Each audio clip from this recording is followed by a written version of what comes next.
Il me semble que dans la plupart des analyses, soit des analyses de type proprement philosophique, soit dans des analyses plus politiques, sinon des analyses marxistes, la question du pouvoir avait été relativement marginalisée.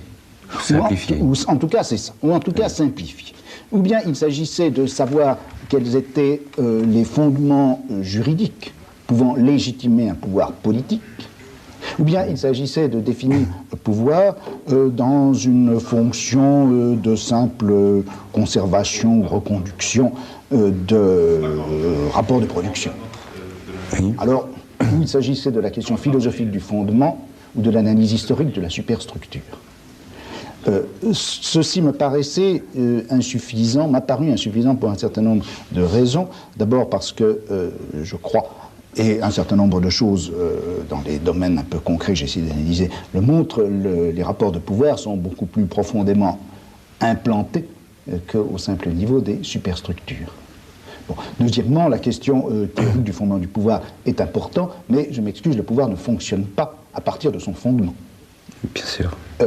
Il y a des pouvoirs non fondés qui fonctionnent très bien et des pouvoirs qui ont cherché à se fonder, qui se sont effectivement fondés et qui finalement n'ont pas fonctionné. Bon, si vous voulez, mon problème a été de me dire, mais est-ce qu'on ne peut pas étudier la manière dont effectivement fonctionne le pouvoir? Alors quand je dis le pouvoir, il ne s'agit absolument pas de repérer une instance ou une espèce de puissance qui serait là, occulte ou visible, peu importe, et qui diffuserait son rayonnement nocif à travers le corps social ou qui étendrait d'une façon fatale son réseau. Il ne s'agit pas de, pour le pouvoir ou pour quelque chose qui serait le pouvoir, de jeter un grand filet de plus en plus serré qui étranglerait et la société et les individus. C'est absolument pas de ça qu'il s'agit. Le pouvoir, c'est des relations. Le pouvoir, ce n'est pas une chose. C'est une relation entre deux individus, et une relation qui est telle que l'un peut conduire la conduite d'un autre, ou déterminer la conduite d'un autre, la déterminer volontairement en fonction d'un certain nombre d'objectifs qui sont les siens. Autrement dit, quand on regarde ce qu'est le pouvoir, c'est l'exercice de quelque chose qu'on peut appeler le gouvernement, au sens très large. On peut gouverner une société, on peut gouverner un groupe, on peut gouverner une communauté, on peut gouverner une famille, on peut gouverner quelqu'un. Et quand je dis gouverner quelqu'un, c'est simplement au sens où l'on peut déterminer sa conduite en fonction de stratégies, en utilisant un certain nombre de tactiques.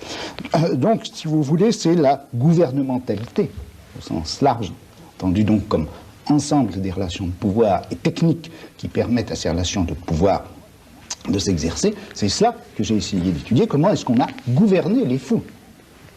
Comment est-ce que le problème du gouvernement des malades, encore une fois, je mets le gouvernement entre guillemets, mais évidemment un sens à la fois large et riche, comment est-ce qu'on a gouverné les malades? Qu'est-ce qu'on en a fait?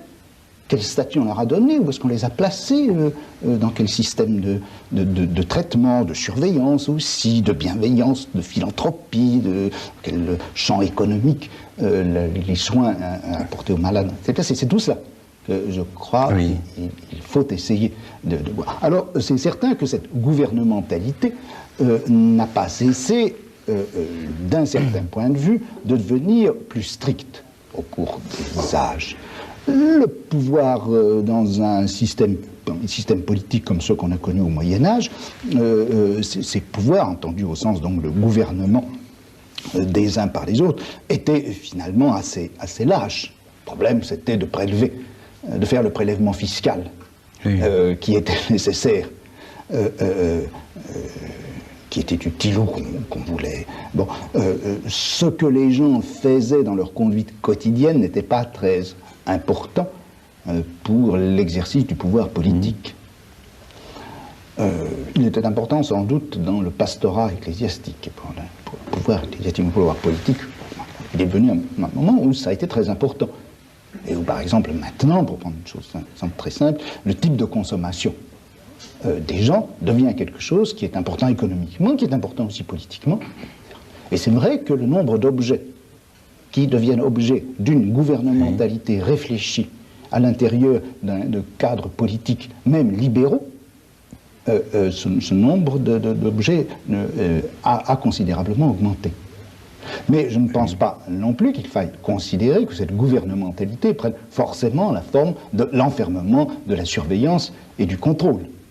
Par toute une série de régulations subtiles, souvent, on arrive en effet à conduire la conduite des gens, ou à se conduire de telle manière que la conduite des autres ne puisse pas avoir des effets nocifs qu'on redoute, etc. C'est ce champ de la gouvernementalité que j'ai voulu étudier.